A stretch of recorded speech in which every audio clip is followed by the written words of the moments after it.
Prituhin natin siya sa walang mantika. Hayaan natin siyang maprito sa kanyang sariling mantika. Nalaga na kasi yan siya, guys. Yan siya, oh. Lumalabas lang siya ng sarili niyang mantika.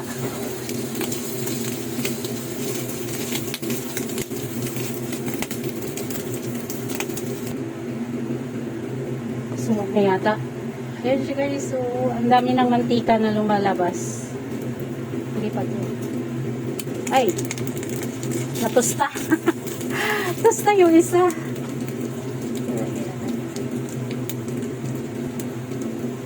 Kunti pa.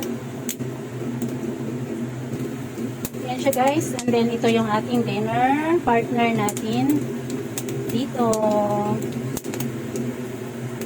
Pwede na to.